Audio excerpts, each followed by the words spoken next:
नमस्कार दोस्तों, defence news Hindi में आपका स्वागत है। आज की मुख्य खबरें।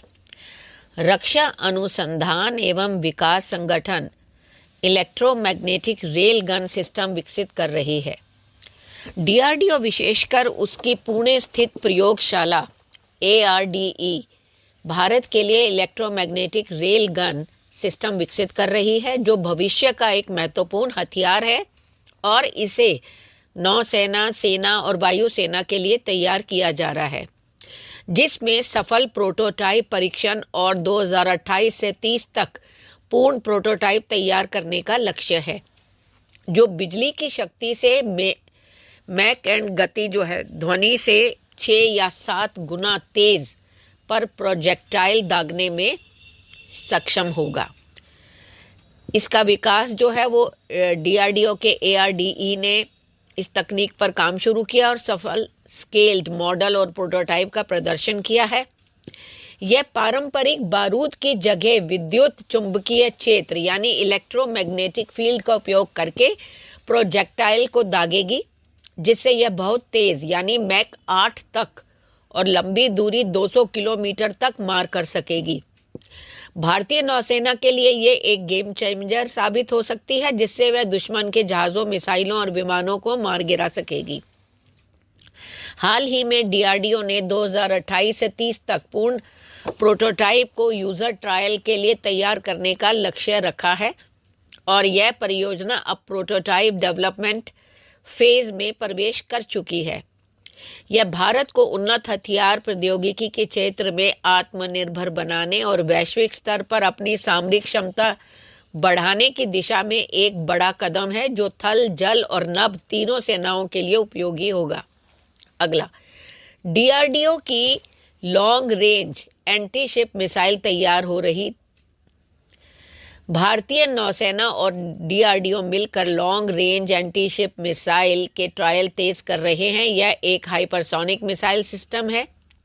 इसे भारत की समुद्री स्ट्राइक क्षमता और डिटरेंस को नई ऊंचाई देने के लिए विकसित किया जा रहा है।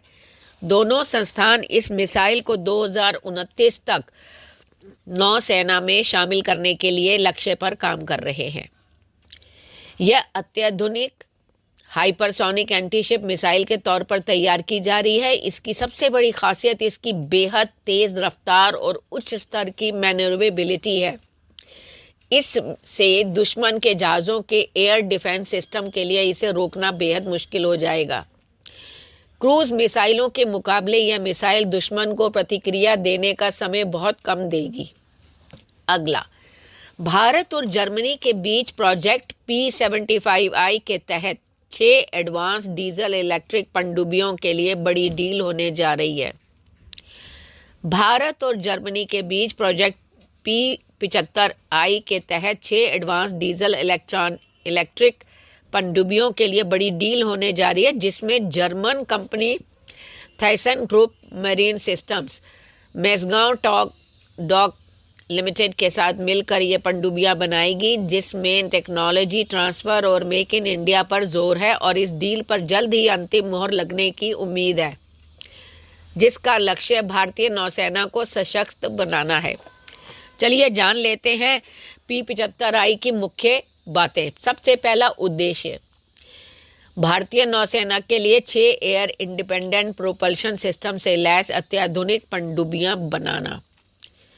पार्टनर कौन है? थाइसन ग्रुप मरीन सिस्टम्स इस प्रोजेक्ट में मुख्य भागीदार हैं। जो भारतीय पार्टनर है वो MDL है, जो पनडुब्बियों का निर्माण करेगा।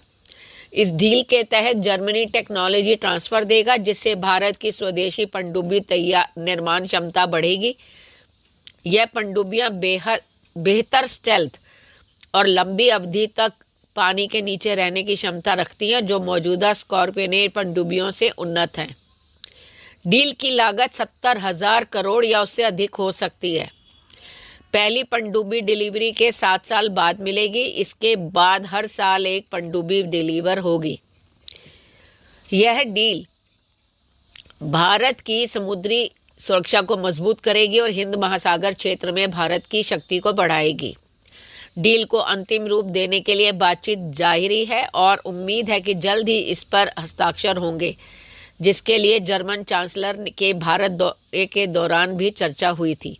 अगला, भारतीय सेना ने सौर ऊर्जा से चलने वाले MAPSS नामक UAVs का ऑर्डर दिया। भारतीय सेना ने बेंगलुरु की new space research and technology से सौर ऊर्जा से चलने वाले MAPSS यानी फुल फॉर्म है medium altitude persistent surveillance system नामक UAV का 168 करोड़ का ऑर्डर दिया है, जो सीमा निगरानी के लिए लंबी अवधि तक चलने वाले हैं और पहली बार सौर संचालित ड्रोन सेना में शामिल किए जा रहे हैं, जिससे रात दिन निगरानी और वास्तविक समय में खतरों का पता लगाने में मदद मिलेगी। भारतीय सेना ने new space research and technology से यह सौदा किया है। यह लगभग 168 करोड़ का है। इस UAV का फुल फॉर्म है MAPSS यानी medium altitude persistent surveillance system. यह पूरी तरह से इलेक्ट्रिक और सौर ऊर्जा से चलने वाला ड्रोन है, जो बैटरी संचालित ड्रोनों से आगे की तकनीक है। यह लंबी अवधि तक खुफिया जानकारी, निगरानी और टोही प्रदान करेगा, साथ ही संचार, रिले और इलेक्ट्रॉनिक इंटेलिजेंस भी करेगा। इसका फायदा क्या है? सौर ऊर्जा का उपयोग करने के कारण यह बिना ईंधन भरे लंबे समय तक हवा में रह सकता है, जिससे सीमा पर 24/7 निगरानी संभव होगी और सुरक्षा बलों को घुसपैठ या तस्करी जैसे खतरों का तुरंत पता लगाने में मदद मिलेगी। यह शांत ऑपरेशन है और कम थर्मल सिग्नेचर के साथ उन्नत मिशन स्वायत्तता प्रदान करता है और यह GNSS मुक्त यानी GPS रहित वातावरण में भी काम कर सकता है। यह भारत के रक्षा आधुनिकीकरण और स्वदेशी तकनीक के बढ़ते उपयोग की दिशा में एक बड़ा कदम माना जा रहा है। अगला, भारत में शुरू होगी पैसेंजर विमानों की फैक्ट्री। भारत अब खास चुनिंदा देशों की लिस्ट में शामिल हो गया है, जहां कमर्शियल पैसेंजर विमानों की फाइनल असेंबली होती है। इसके लिए अडानी ग्रुप और ब्राजील की एरोस्पेस कंपनी एम्ब्रॉयर के बीच अहम साझेदारी हुई है। समझौते के तहत भारत में एम्ब्रॉयर के रीजनल जेट विमानों की असेंबली की जाएगी। इस साझेदारी का मकसद 70 से 146 सीटों वाले रीजनल पैसेंजर जेट भारत में तैयार करना है। यह विमान कम और मध्यम दूरी की उड़ानों के लिए उपयुक्त माने जाते हैं। भारत के तेजी से बढ़ते रीजनल कनेक्टिविटी नेटवर्क के लिए काफ़ी अहम है, जहां छोटे एयरपोर्ट्स से उड़ानों की मांग लगातार बढ़ रही है। अगला, भारतीय सेना अपनी लॉन्ग रेंज प्रिसीजन स्ट्राइक क्षमता को और मजबूत करने की तैयारी में। भारतीय सेना अपनी लॉन्ग रेंज प्रिसीजन स्ट्राइक क्षमता को और मजबूत करने की तैयारी में है। प्रीडेटर हॉक गाइडेड रॉकेट के बाद एक 150 किलोमीटर रेंज वाले एक सस्ते रॉकेट सिस्टम की खरीद पर भी विचार कर रही है। इसका मकसद कम लागत में ज़्यादा असरदार फायर पावर हासिल करना है। इस दिशा में सेना एक्स्ट्रा यानी extended range artillery guided rocket का मूल्यांकन कर रही है। यह एक सुपरसोनिक रॉकेट सिस्टम है।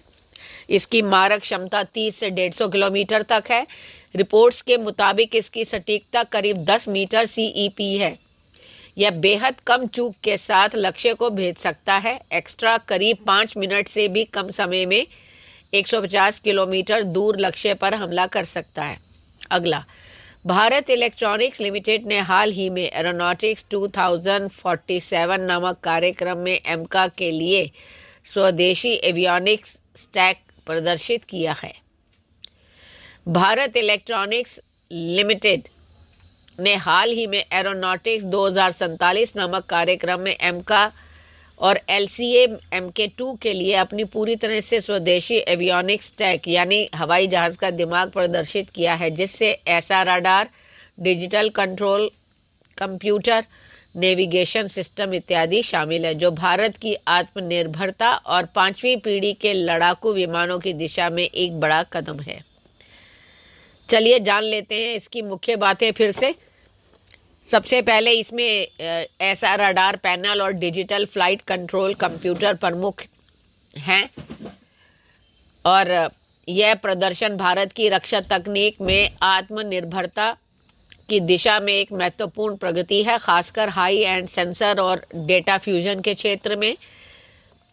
इसमें digital flight control, computer navigation sensor, accelerometer और रिमोट इंटरफेस यूनिट जैसे मॉड्यूलर सिस्टम शामिल थे, जो विमान के सटीक नियंत्रण और स्थिरता के लिए ज़रूरी हैं।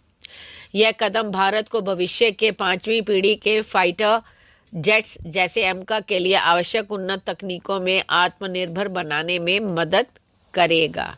धन्यवाद।